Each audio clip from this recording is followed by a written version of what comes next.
The wellness industry has become so hard to navigate, with billions of pounds behind marketing campaigns, more misinformation than ever, and polarising opinions. I've spent the past few years reading, researching and educating myself, but most importantly, years of trial and error to find what works best for me. 4 years ago, I started my own journey to become a better version of myself. The starting point for me was changing my relationship with food, but what I didn't realise is that that would change everything else too. I lost 10 kilograms without any extreme dieting, restriction or intense workout routines. I felt healthier, more energised, happier, more me. My life today is unrecognisable compared to the girl that I was then. Today I'm going to share everything that I've learned, and I promise, if you hear me out, your life can change too.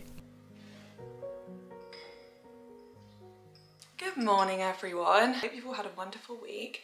We are doing something a little bit different this morning. I know I am a through and through vlogging girl, but I realised it had been a really long time since I just sat down and talked to you about something that is a huge part of my life, something that I'm really passionate about, something that I've done so much reading and research, and something that has just completely changed my life over the last 4 years, which is nutrition. I think once you've educated yourself about some of the things around nutrition and exercise and mindfulness and that sort of thing, and understand your body better, I think it becoming kind of a way of life intuitively without you really thinking about it is much easier to achieve. I think the key thing for me in all of this was loving myself and my body enough to want the very best for me and to want to provide my body with the very best fuel and the very best chance at being the healthiest, happiest, best kind of version of myself. I feel really passionate about sharing some of the things that have worked for me and the things that have changed my life the most. And I know I do that throughout all of my vlogs. Like in almost every vlog I will tell you about something nutrition related or mindset related or just overall, like I said, wellness, well-being related. But I realised there hadn't been a video in a really long time where I just sat down and talked you through my kind of golden rules or the principles that I follow or the biggest lessons I've learned and that sort of thing. So that's what we're going to do today. Before we get into this, I'm really conscious that I don't want to sit here sounding totally tone deaf and totally unaware that the cost of living at the moment is so high, and there are many people who are just trying to feed their families in whatever way is possible, and I totally understand that. I am not saying that anyone should or needs to or has to follow everything that I'm about to talk about. I'm just here to give the best advice that I can from all of the research that I have done and everything that has worked for me. I'm well aware that everyone is just doing their best. Okay, so number one, you will have heard me say 100 times, and that is because I believe it is fundamentally the most important thing when it comes to what you eat on a daily basis, and that is to make sure you are eating a diet of at least 80% whole foods. So let me define what whole foods are. Whole foods are essentially foods that you understand the origin of, so foods that in theory you could grow in your own back garden. So fruits and vegetables, grains, beans, legumes. To simplify this, I like to think of what humans could have eaten and would have had access to hundreds of years ago. So things like berries and nuts, fruits and veggies. The reason that it's so important to focus on eating whole foods is that the alternative is where the kind of problems lie. I actually saved the definition of ultra-processed food to share with you. Ultra-processed food is food that you wouldn't be able to recreate in your own kitchen. It's more formulation than food. It can be defined as an edible substance, which is actually horrifying. When I read an edible substance, that kind of tells you, it's not food, it's an edible substance. Horrifying. An easy way of sort of identifying ultra-processed foods in the supermarket is to look at the ingredients list, and if there are sort of chemical compound names and words that you don't understand, they are most likely ultra-processed foods. Ultra-processed foods were essentially invented to be very cheap and easy to produce. They contain lots of things like bulking agents to make the product go further, artificial sweeteners, preservatives, and things like that, which essentially are great for the people who manufacture the foods because they can make a lot more food for a much lower cost and make much more profit, but they are not so great for us in terms of consuming them. Some examples of products that can often be ultra-processed, although of course not all of the time. A lot of breakfast cereals, a lot of bread that's not fresh bread. Lots of meat and dairy products are highly processed to make the products cheaper, so things like ham, sausages, lots of yogurts, some cheeses even. Often if they are low-fat products, they've added in extra agents and things like that. Of course, there are examples of most of these products that are not ultra-processed. You just need to know what you're looking for. And the other point that I think is really important to make is my 80% whole foods rule, because we still want to go out for dinner. I want to eat birthday cake, I want to eat fries, I want to eat crisps, and I do eat all of those things. I never feel bad about it, I never worry about it, I never even think about it, because I know that 80% of the time I am doing what is best for me and my body. My second kind of golden rule for nutrition is to eat organic, because it's not just what we're eating that's important, it's also the quality of what we're eating that is so important. Organic just guarantees, or for those of you that are skeptical, at least gives you the best possible chance of having products that have not come into contact with pesticides or hormones. I think there's a lot more conversation and a lot more understanding around why organic is so important now. And I also love the fact that organic products are now much more widely available in just your everyday supermarkets.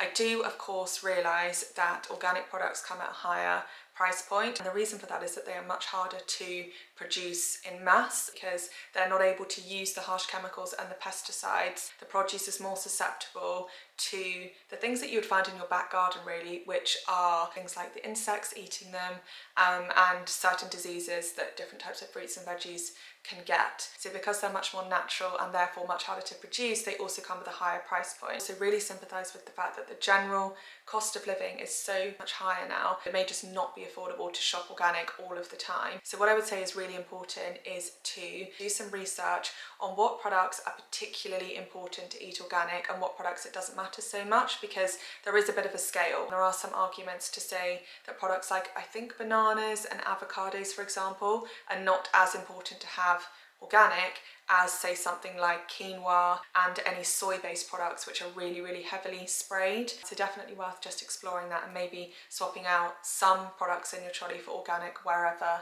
is possible. While we are on the topic of organic, I want to talk about something a little bit controversial and something that I have never ever talked about before.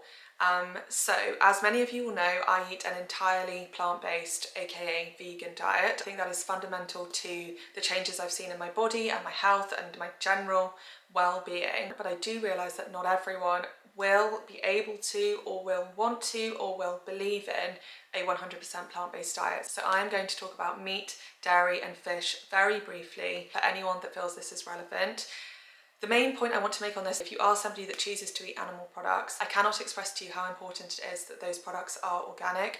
Now, I know that meat in particular comes with a huge price tag when it comes to organic meat. If you are choosing to eat animal products, they really, really, for your own health, should be organic. The reason that organic animal products, like meat, are so much more expensive is very similar to the reason for fruits and veggies, and it's that it is much harder to mass produce meat that is organic. They are not able to pump the animals full of growth hormones and antibiotics and all different manner of medication that enables these farms to house these animals really closely together in confined environments without having a complete outbreak of disease. Essentially, to control disease with animals, for example chickens, that are housed really, really closely together, they have to give the animals routine antibiotics, which is leading to antibiotic resistance in humans, which is a bit scary. There is also farms that give animals growth hormones to produce the biggest, sort of fattest animals that they can sell for the most amount of profit in the shortest amount of time. And everything that that animal has been given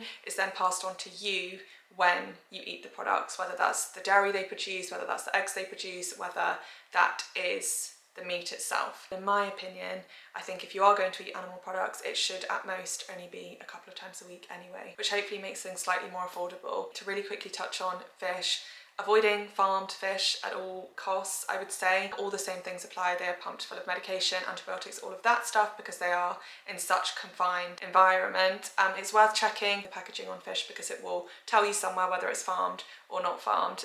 If you're going to eat fish, I would say that wild caught fish would be the best, but there are loads of problems with that. Like, for example, I know that wild salmon is now endangered. It's a whole topic to explore, but I will leave that down to you. But yeah, very strange to talk about animal products like this, but I just know that realistically, not every single person will eat 100% plant-based all of the time.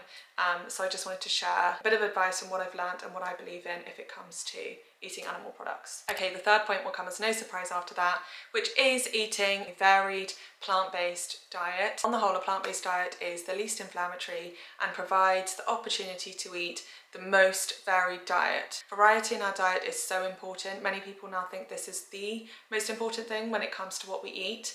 And the general sort of guideline now is to aim to eat 30 different plants every single week, which sounds like quite a lot, but then you realise that actually, for example, the base of like a simple tomato pasta will include onions, will include garlic, will include some like fresh basil, tomatoes, that's already 4, and then anything else you choose to put in there. So yeah, variety is so important for your microbiome in your stomach. Your microbiome has such a huge impact on pretty much every area of your health, immunity being a really key one. I can't explain to you, since going plant-based, how my immunity has improved. I used to be that person that came down with every single cold, that was always ill. It was like a running joke. I always came down with everything. And since being plant-based, I really can't remember, I was saying this to my parents the other day, I can't remember, touch wood, if any wood, the last time that I was ill or had a cold or anything like that. I think variety and looking after your microbiome is key to just overall health. Okay, for point 4, I think we're on point 4, I just want to really quickly touch on oils, because this is something that there is a lot of conversation about online. I don't know that I have the perfect answer, but I can give you everything that I know and what I try and implement within our home. Okay, so generally the oils that are really, really inflammatory and therefore not great for you tend to be the most processed oils. Typically, as a general rule, the harder it is to extract oil from the product that they're trying to extract it from, the more processed that oil is likely to be, because they have to do things at super high temperatures and that sort of thing. So the oils that are not great for you are things like vegetable oils and the seed oils, things like sunflower seed, whereas the oils that are much better for you and much less processed are things like olive oil, avocado oil, coconut oil. I know coconut oil kind of divides people's opinions because I think it is a saturated fat, and again, I don't have all of the answers, so some of these things you can research yourself and come to your own conclusions on, but I personally eat coconut oil.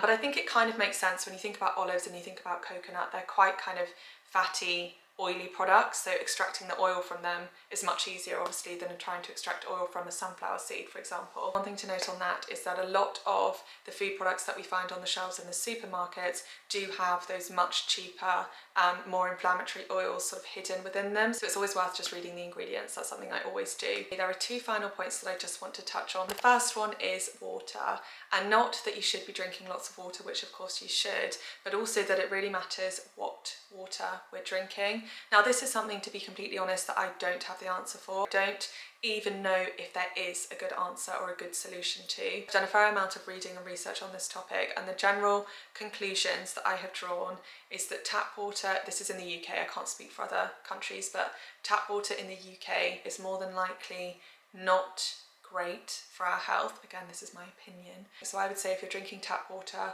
definitely at least run it through a filter. There are all different types of filters you can get now. There are your standard on-the-counter water filters that you can just buy from supermarkets, and now there are much more high-tech water filters as well that will filter out a lot more of the bad. They hugely vary in price, and they also hugely vary in how effective they are and how much they really do.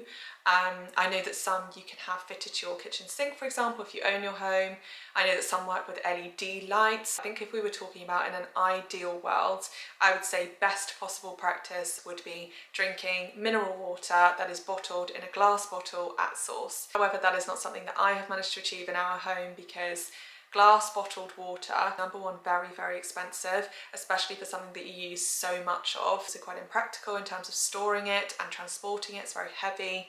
And I also have questions, this is just my own questions, but I also have questions about how they collect and store the water before it goes into the glass bottles, because if it sits in a plastic container before it goes in the glass bottles, then I don't know how much more we've achieved versus it going into plastic bottles at source. You know, plastic bottled water is also problematic, not only for the environment, but also because of the BPA leaking into the water, and BPA is linked with a huge amount of like health concerns. So yeah, that's not a very helpful point, because I really don't have the answer, but I just wanted to share it because it's something that I've been thinking a lot about, and something that it's maybe worth just having on your radar so that you can pick up a water filter for your tap water and that sort of thing. I know we've been talking for a really long time, but I just want to touch on the world of supplements, because this is something that is an absolute minefield to navigate. There is so much money behind marketing in the wellness industry. To be totally transparent, is something that I've experienced firsthand. With this being my job, I have been offered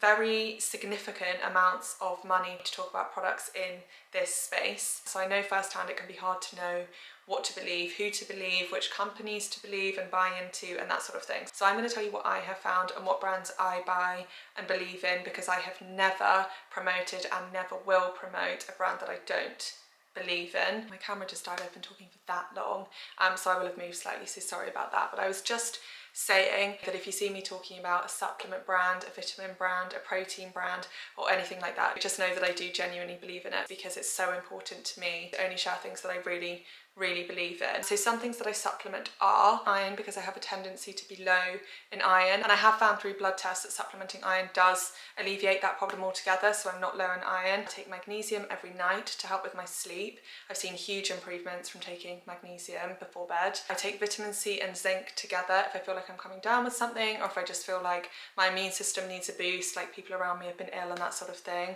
I take vitamin D3 in the morning to start my circadian rhythm, because I live in the UK, we just don't really get any vitamin D naturally, especially in the winter. I take an omega supplement as well, and all of those supplements I take from a brand called Together Health, which I think is a really good natural supplement brand. I know that they sell Together Health at Holland & Barrett, and I actually have a code still for Holland & Barrett, not an ad at all. I just have an ongoing code for 20% off, I think, which is just Hannah, HANNAH.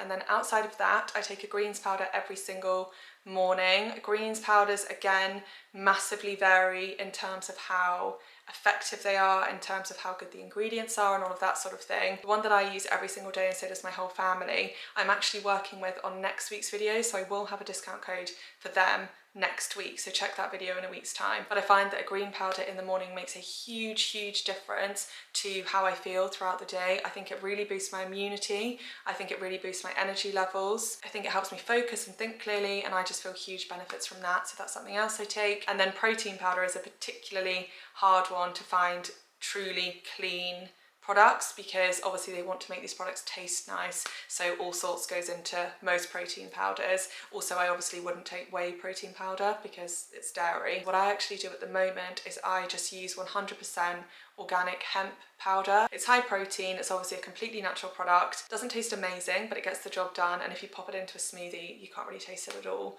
So that's what I do in terms of protein powder. Is there anything else? Prebiotics, probiotics. If you are someone who is trying to improve your microbiome, or you suffer from anything like IBS or bloating and all of that sort of thing, then your probiotics and prebiotics are really important. There are lots of great brands. Seed is probably one of the best on the market. I don't know if I still have an active code with Seed, but if I do, I'll put it here, but I might not. That is a prebiotic and probiotic all in one, which is amazing. There are lots of other brands as well, like Biomel, for example, but also lots of your organic food products have live cultures in as well, like some yogurts and things like kimchi and other fermented foods. An hour and a half of talking later, I think that covers everything. Let's hope I can cut this down for you quite a lot, because an hour and a half is intense. But I promise you, if you've got to the end of this video and you implement some of the things that we've talked about today, then your life will change. I have got no doubt about that, because my life changed so much. I know it might be helpful to see what I actually eat every day based on everything we've talked about today.